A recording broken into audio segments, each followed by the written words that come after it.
Do you know me as Nelson Mandela? Perhaps you've heard my name in history books or speeches, but before I was a global symbol, I was just Rolilala, a boy with dreams of freedom. Let me take you on a journey, one you'll only hear on Hear and Reflect, a story of resilience, unity, and the fight for a brighter future. This version teases the audience with intrigue and emphasizes the exclusivity and emotional depth of the story, drawing them in to keep watching. Don't miss out. Subscribe now and be one of the first to join Hear and Reflect. Unforgettable stories await you. I was born on July 18, 1918, in a small village called Mvezo in the Transkei region. I was the sixth child in my family, and my father was a respected local chief. Life gave me a unique African name, Rolilala, which means pulling the branch of a tree, or metaphorically, troublemaker. I grew up in the countryside, surrounded by fields and forests. I would go to the river with other children to fish and swim. We had no electricity or running water, but we lived simply and peacefully. When my father passed away when I was 9, my uncle sent me to live with the chief of the Thembu tribe, Jongintaba. There, I began to learn about traditional leadership and understood the importance of respecting authority and seeking justice for all. The first major change in my life was when I attended primary school. On my first day, my teacher gave me the name Nelson. I didn't understand why we Africans had to take English names, but I accepted it without question. Later, I attended a boarding school and then moved on to Fort Hare University. I felt proud to be the first in my family to pursue higher education. However, during my time there, I showed my rebellious spirit for the first time when I joined a student strike against the university administration.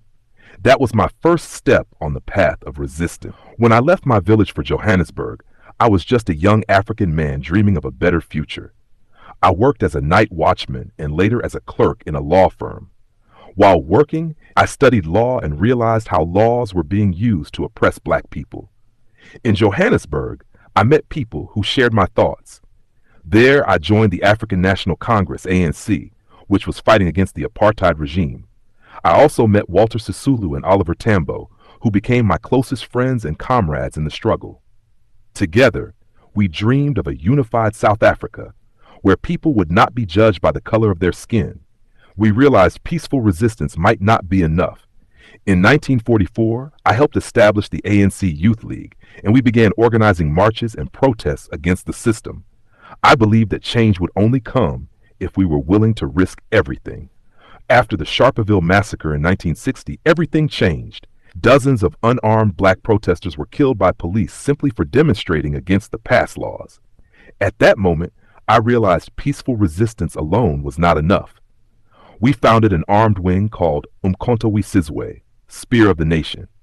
Our goal was not to harm anyone, but to target symbols of the oppressive regime. In 1962, I was arrested after returning from military training abroad. I was tried for high treason, and during the famous Rivonia trial, I delivered words that would stay with me forever. I have dedicated my life to the struggle for equality and freedom. It is an ideal I hope to live for, and if need be, it is an ideal for which I am prepared to die. I was sentenced to life imprisonment and sent to Robben Island. A new chapter of my life began there. I spent 27 years in prison, most of them on Robben Island. We lived in tiny cells and worked under the scorching sun breaking rocks. Imprisonment did not mean the end of the struggle for me. I saw prison as an opportunity to learn and connect with my comrades. I studied law through correspondence with the University of London. At the same time, I worked to keep the spirit of resistance alive both inside and outside the prison. I treated even the prison guards with respect, trying to gain their trust. I believe that understanding your enemies is the first step toward changing them. By the 1980s, the world began to look critically at South Africa. International sanctions against the apartheid regime increased the pressure. Finally, on February 11, 1990, I was released after long negotiations with the government. After my release, we faced enormous challenges. I knew that South Africa needed reconciliation, not revenge.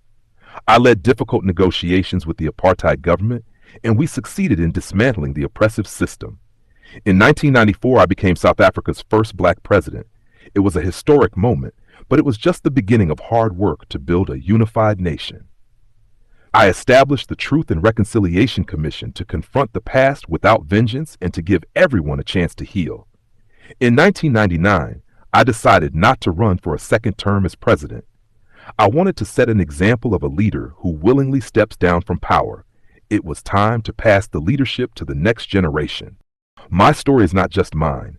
It is the story of a people who refuse to surrender to injustice. I hope this legacy inspires future generations to believe that courage and forgiveness can change the world. If you ask me what lesson can be learned from my life and struggle, I would say it is this.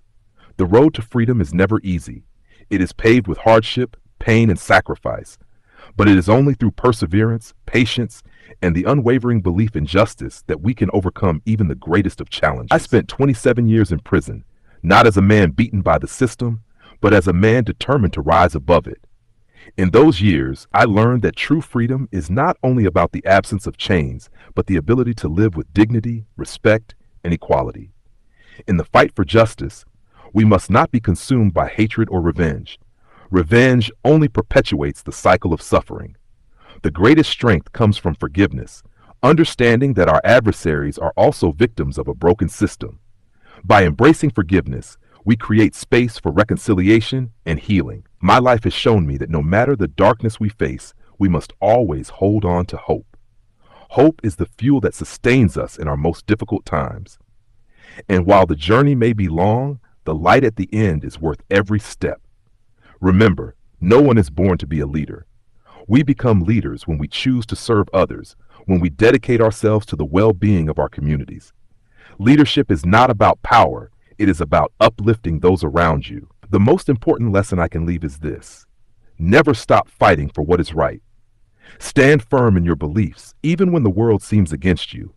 And always, always remember that the struggle is not just for freedom. It is for equality, for justice, and for the dignity of every human being. I always believed the world needed leaders who spoke of unity, not division. On December 5th, 2013, I departed this world, but I left behind a legacy of hope. If you've made it this far, it means you've listened to the full story, and we're grateful for that. Don't forget to hit the subscribe button to be one of the first subscribers to our Hear and Reflect channel, where we tell unforgettable stories.